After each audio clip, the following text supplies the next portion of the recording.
In medieval Western Europe, fog shrouded the wilder moor all year round, and Blackwood Castle on the edge of the wasteland stood for thousands of years, like a giant beast lurking in the dark night. The owner of the castle, Karen Valories, is the last Duke of the Valories vampire race and the most feared presence in the entire world of Western Europe in the night. He has lived through 13 centuries, witnessed the change of dynasties and the collapse of ethnic groups, and his cold blood has long been worn away by time, and only the occasional scarlet flash in the depths of his eyes shows his innate bloodthirsty instinct and desire for power. Cullen's clan was once the overlord of the Dark Night world, but it was tragically surrounded and suppressed in the Battle of Holy Silver 300 years ago, and the clan was almost wiped out, leaving him and a few loyal descendants hiding in Blackwood Castle. In order to rebuild the race and break the bloodline confinement set by the Holy See, Cullen has been looking for humans with the legendary Starfall blood. This special bloodline can purify the manic factor in the vampire's body, and even help it break through the shackles of eternal life. At the cost of the bloodline holder will become the vampire's destiny container, sharing life and power, and also sharing the fate of sinking. The rain in late autumn is dripping, knocking on the stone windows of the castle. Karen sat in a high-backed chair in his study, his fingertips rubbing an ancient silver coat of arms engraved with tangled thorns and bats, symbols of the Valories race. Bull, a descendant standing below, bowed his head and reported, "Duke, the demon hunting team under the Holy See has been active in the wasteland recently, and it seems that they are searching for humans with special bloodlines. In addition, we found out that in the small town of Wayne, 100 miles away from the castle, there was a girl named Isabella White, whose blood fluctuations were highly consistent with the blood of Starfall recorded in ancient books." Karen's fingertips paused suddenly, and her scarlet eyes swept over a faint wave, as fast as an illusion. Starfall blood. His voice was low and hoarse, with vicissitudes that spanned thousands of years. 300 years, it finally appeared. When he got up, the dark robe swept across the ground without making the slightest sound, and his figure instantly appeared at the door of the study. "Get ready for the car, go to Wayne Town." The town of Wayne is nestled at the junction of moors and forests, and is a little lively because of the caravan that comes and goes all year round, but also because of its proximity to Blackwood Castle. There is always a hint of fear. Isabella is 18 years old and the only daughter of Mr. White, a small-town doctor. She had long light blonde hair, clear light blue eyes, and almost transparent skin, which was very different from other and girls in the town. Isabella knew from an early age that she was different from others. She is not afraid of the cold. Her wounds heal far faster than ordinary people, and she can even see clearly in the dark, and even strangely, on the night of the full moon. A faint star-like mark will appear on her neck, accompanied by a slight burning sensation. Her father, Mr. White, was always secretive about this, only telling her not to show anything unusual in front of strangers, let alone go near Blackwood Castle. That evening, when the rain stopped, Isabella went to the edge of the town with a medicine basket to visit an old woman who lived alone. As soon as he walked out of the town, he noticed that there were two cold eyes locked on him behind him. She turned around and saw two men in black cloaks, their eyes peeking out of an eerie gray-blue with bloodthirsty smiles on their lips. Low-level vampires who usually roam outside the clan and feed on human blood for a living. Isabella's heart tightened. She turned around and ran towards the town, but was instantly blocked by one of the vampires. "What pure blood!" The vampire stretched out his thin hand and brushed his fingertips across her cheek. "Enough to get us a promotion." The other vampire circled behind her, blocking the way out, and its sharp fangs were already revealed.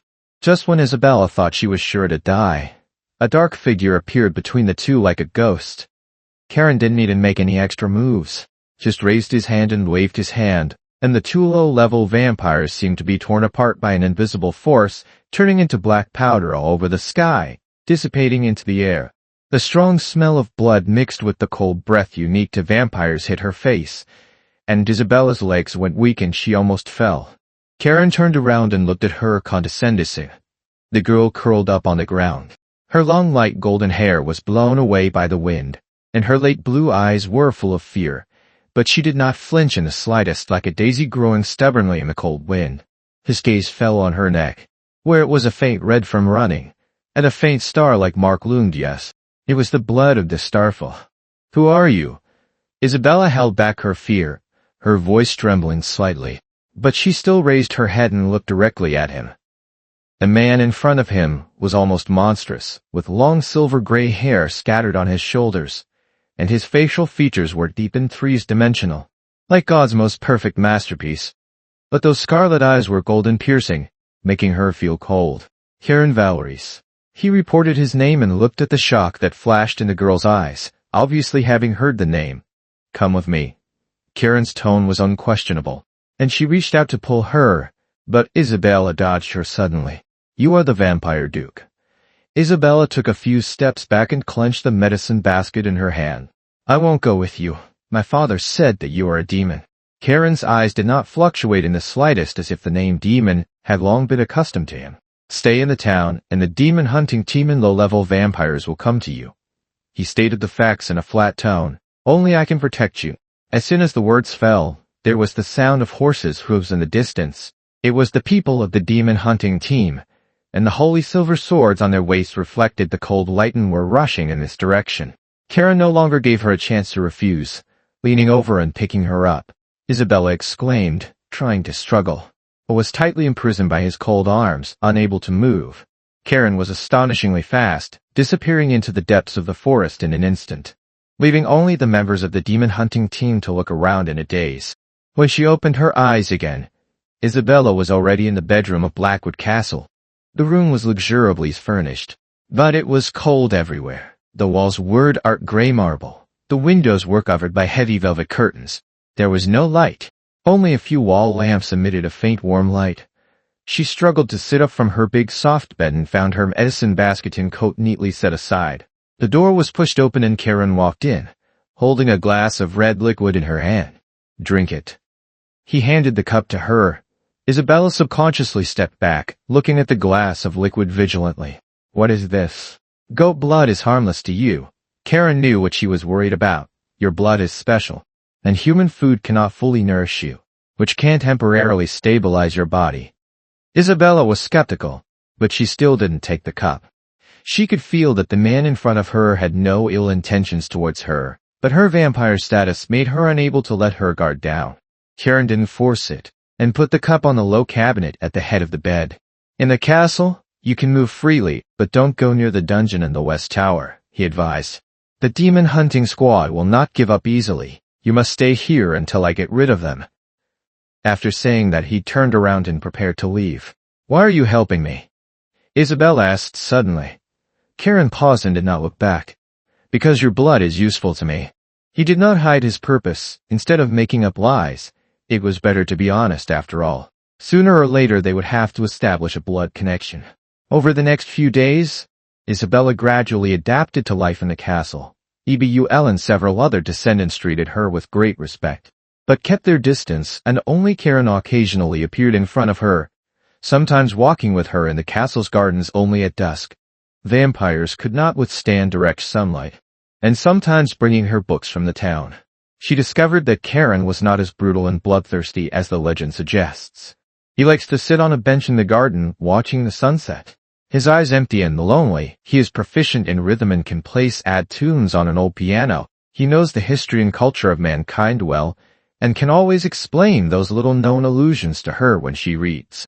Once, Isabella found an ancient book about the Valoris tribe in her study, which recorded the truth of the Battle of the Holy Silver. It was not the tribe that took the initiative to provoke the war, but the Holy See coveted the immortal power of vampires and united with other tribes to set traps, which led to the destruction of the Valoris tribe.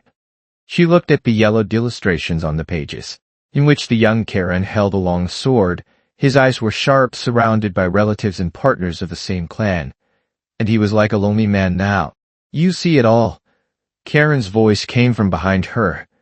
Isabella turned around and saw him standing in the doorway with complicated eyes. I'm sorry. I didn't mean to peek. She quickly closed the book and apologized in a low voice. Karen walked up to her, picked up the ancient book, and gently brushed the figure on the illustration with her fingertips. Her tone with unconcealable pain. This was 300 years ago. My parents, brother and lover all died in that war. This was the first time he showed his vulnerability. Thousands of years of loneliness and pain in front of Isabella. and at this moment he seemed to have found an outlet for catharsis. Isabella looked at his red eyes, her heart softened, and she subconsciously reached out to hold his hand.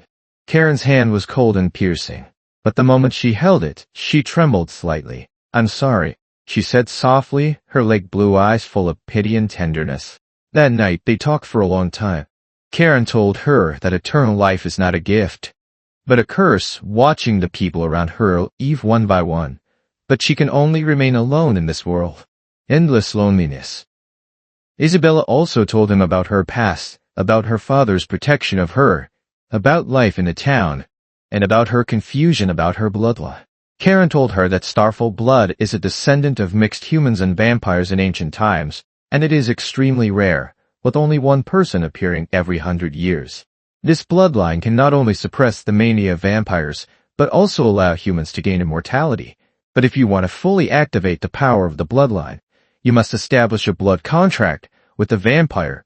The two sides exchange a drop of an adolescent's blood, and from then on, life and death will be shared, and the blood will be connected.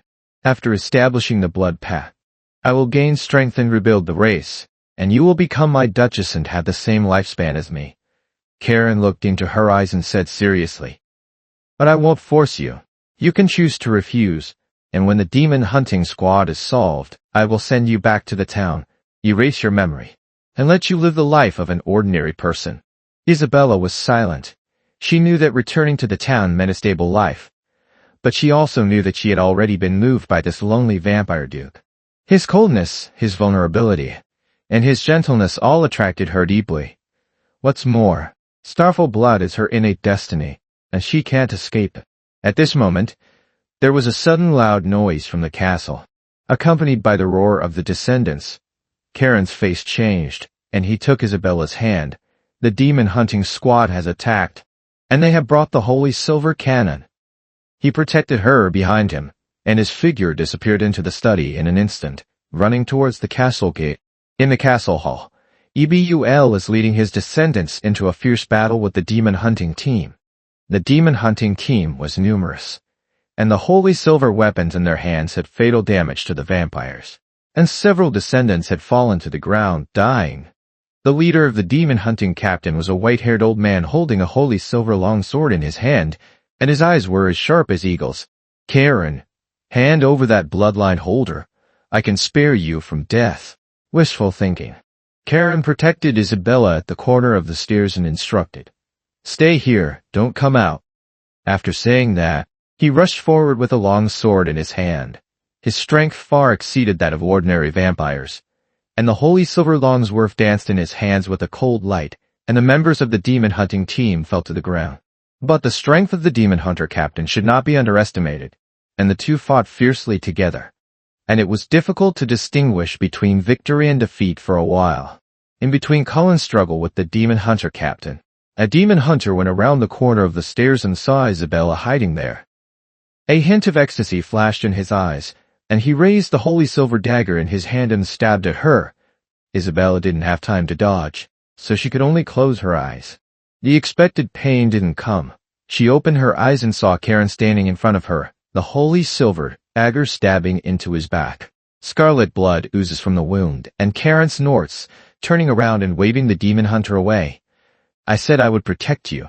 He turned around, his face pale, but his eyes were still gentle, and he reached out to touch her cheek. "Karen." Isabella cried bitterly and reached out to hug him, tears soaking his dark robe.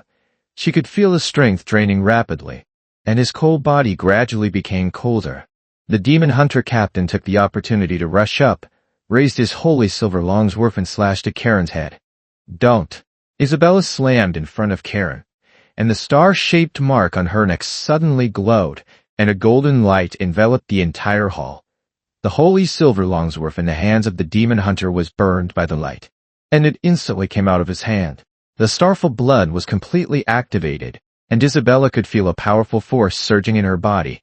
She turned around and looked at the weak Karen, and without hesitation, she bit her fingertips and dripped a drop of golden essence into his mouth. "I am willing to establish a blood pact with you," she said softly, her lake blue eyes full of determination. Karen was stunned, then reacted, bit her fingertips and dripped a drop of scarlet blood into her mouth. The moment the essence and blood entered the body, the two felt a strong bond at the same time. The blood blended in each other's bodies, and the power was transmitted to each other. The wounds on Karen's back healed at a speed visible to the naked eye, and her pale face gradually returned to rosy, even stronger than before. And Isabella also felt that her senses had become sharper, and her body was full of strength. Seeing this, the demon-hunting captain's face changed drastically, and he turned around and wanted to escape, but was instantly blocked by Karen. It's time to pay off the debt from 300 years ago.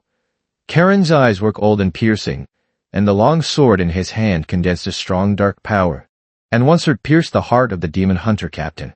Seeing this, the remaining demon hunters were so frightened that they fled in all directions, but they were dealt with one by Karen and the descendants of the restored power.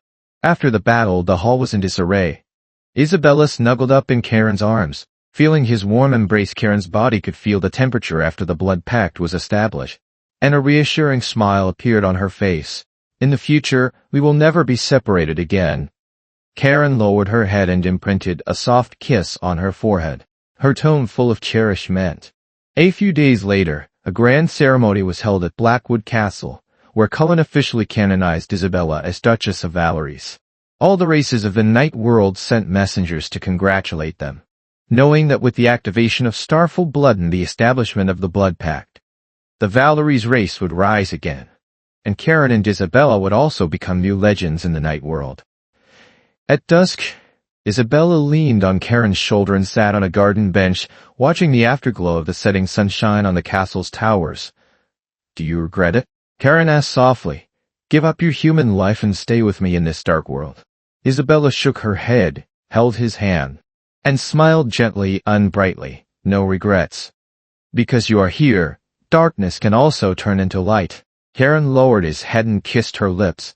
Thousands of years of loneliness disappeared at this moment, leaving only each other's temperature and bonds, which would never dissipate in the long years of eternal life. Since then, the Valories tribe, led by Karen and Isabella, has quickly regained their vitality, not only rebuilding their former glory, but also establishing a delicate balance with humans, no longer sucking human blood at will but living on animal blood and special nutrient solutions.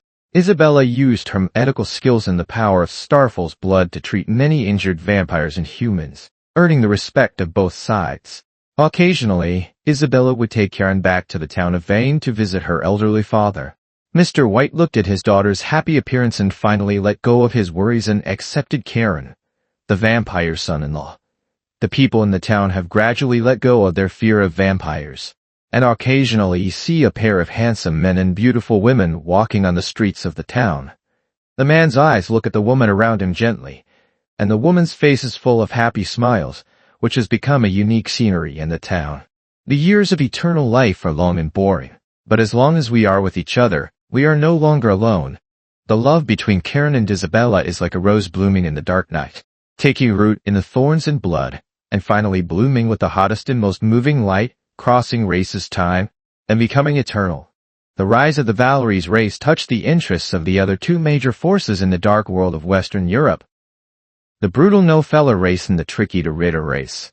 300 years ago, in the Battle of the Holy Silver, these two races colluded with the Holy See to divide Valerie's territory and treasures, but now they are afraid of Cullen's strength and Isabella's Starfall blood, and secretly ally to strangle it in the cradle. Late at night, the vigilant barrier of Blackwood Castle was triggered, and DBUL hurriedly reported Duke Lay and the No-Feller tribe have attacked the outer stronghold. 3 descendants have been injured, animal blood reserves have been damaged, and they have left a mark of provocation. Karen's fingertips tapped on the table, and her scarlet eyes surged with chills. The old accounts from 300 years ago should be settled. Isabella held his hand and analyzed. They are testing their strength, especially the power of Starfall blood. I can control the power of the bloodline. I don't have to hide behind me. I can advance and retreat with the clan. Although Karen was worried, he recognized her determination and immediately ordered the reinforcement of the barrier, the inspection of the stronghold, and the probe of the movements of the two raid or tribe. 3 days later, Patriarch Toledo sent envoys to invite the 3 parties to talk in the Bloody Wasteland, claiming to resolve the conflict. Ebla bluntly said it was a trap, but Karen decided to go to the appointment. If you can find out the trump card, if the other party attacks, you will pacify the two major groups in one fell swoop and never have future troubles. On the day of the talks, the wind raged in the bloody wasteland. The No-Fel clan chief was burly and fierce, and the Toledo clan chief had a feminine face and flickering eyes. As soon as they exchanged a few pleasantries, the No-Fel patriarch accused Karen of expanding his territory, and before he could finish speaking, a large number of ambushes poured out around him, and the battle broke out instantly. Patriarch No-Fel swung his mace at Karen, and the dark forces collided with the vampire's claws to make a screeching sound. The Toledo clan used witchcraft, and black vines wrapped around the descendants of Valeries. Isabella immediately urged the Starfall blood. The golden light swept across the audience, the vines withered, and the light blade accurately defeated many to rid Rs.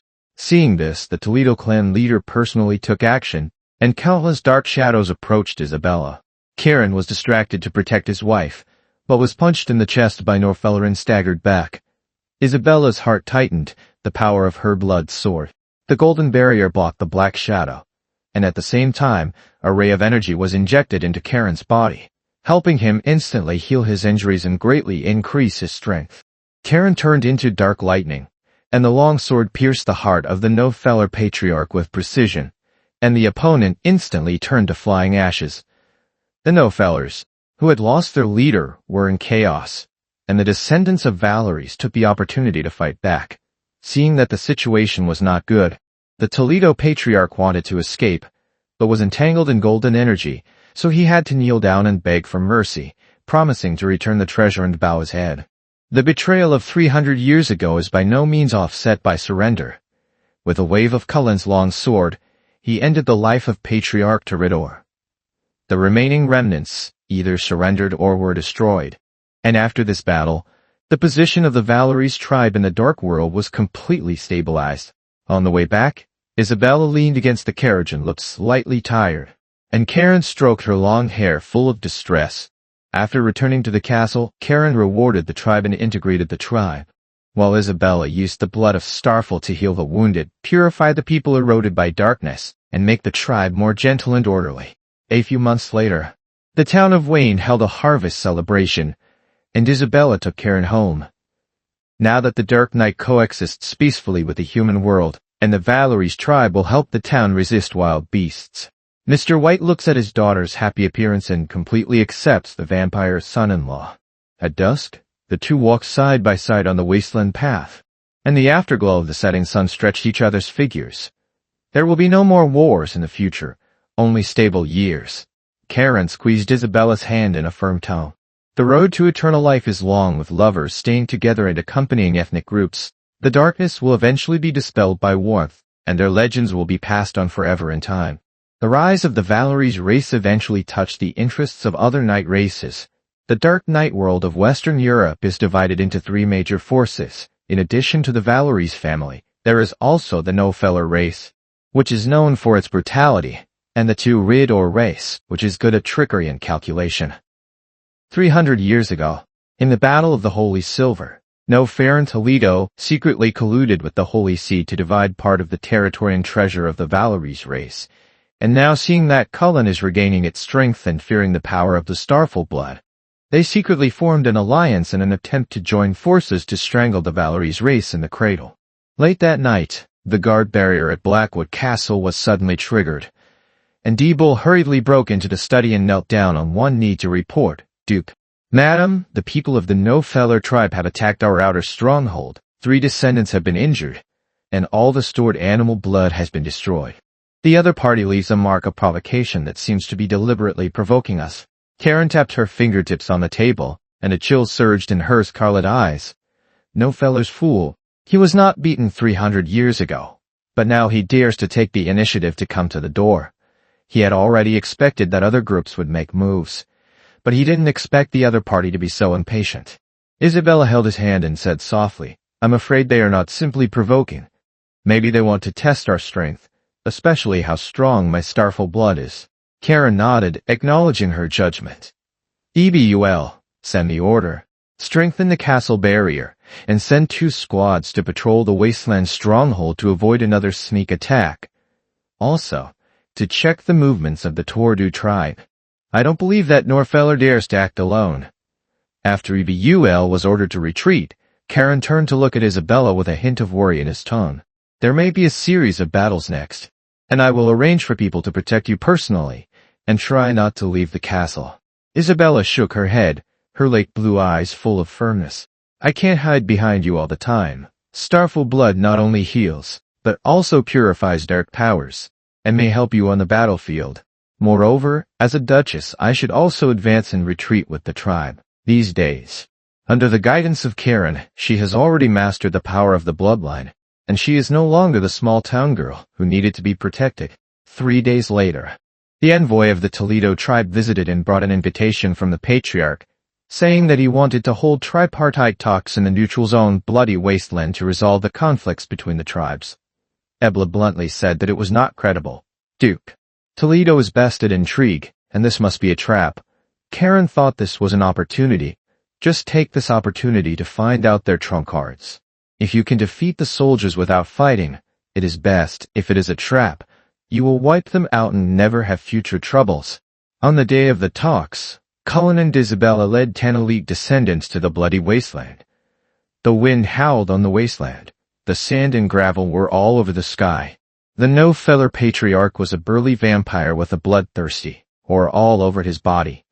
And the 2 Rid or clan chief had a feminine face and flickering eyes, obviously each with their own ghostly intentions. At the beginning of the talks, the no-fell patriarch took the blame, accusing Karen of expanding the ethnic territory and threatening the survival of other ethnic groups, and his words were full of provocation.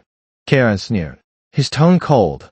300 years ago, when you colluded with the Holy See to divide my clan's territory, why didn't you see such righteous words? Today either return the occupied territory and treasure, or win or lose. As soon as the words fell, a large number of people from Norfelland to Rid or suddenly appeared around the wasteland, obviously already ambushed here.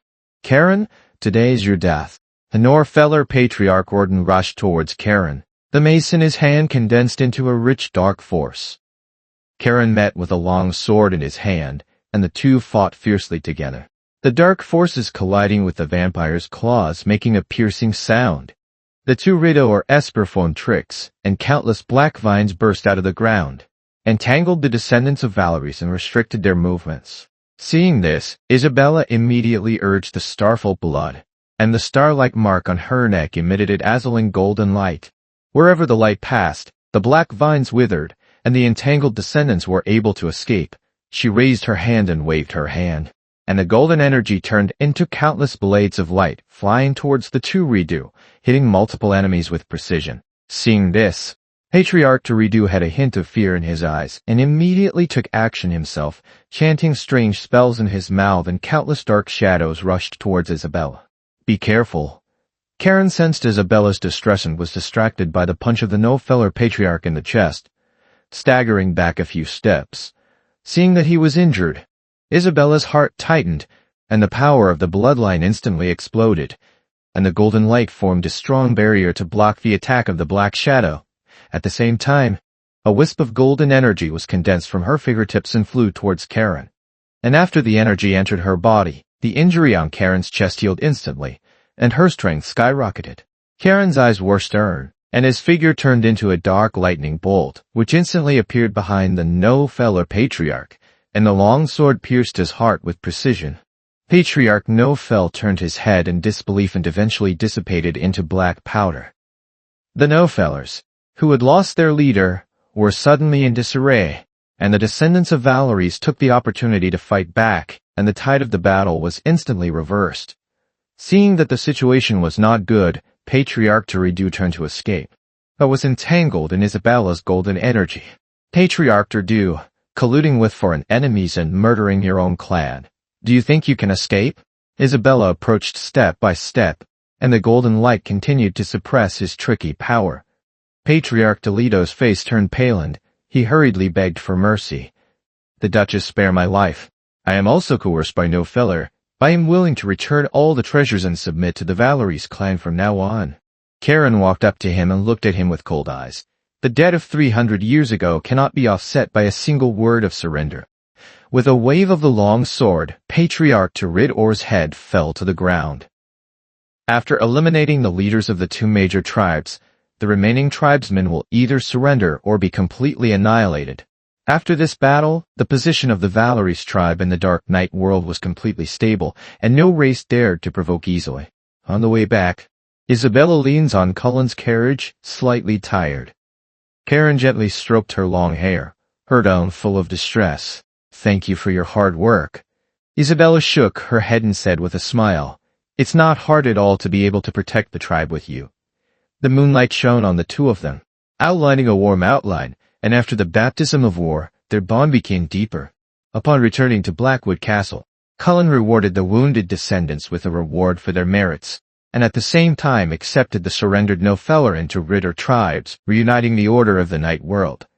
Isabella healed all the wounded people with Starfall blood, and even helped the vampires who were deeply eroded by the dark forces to purify their blood, making them gentler and less bloodthirsty easily. A few months later, a harvest celebration was held in the town of Wayne, and Isabella took Karen back to town to celebrate with her father in the town's residence. Today's Dark Knight world and the human world coexist peacefully, and the Valeries tribe not only guards their territory, but also helps the town when it is attacked by wild beasts, becoming the guardian in the hearts of the town's residents. At the celebration, Mr. White looked at his daughter and Karen smiling at each other, and his eyes were full of relief. At dusk, Karen and Isabella walked side by side on the path of the moor, their figures stretched long by the afterglow of the setting sun. "There will be no more wars in the future," Isabella said softly. Karen squeezed her hand and said in a firm tone, "Well, in the future, we will only have each other, a race, and a stable year. The time of eternal life is still long, but with lovers and races, darkness is no longer terrible." Karen and Isabella used love and courage to break the racial barrier, resolve a century of hatred, and open up a world of their own at the junction of dark night and light, and their love and legend will be passed down forever in the years of eternity.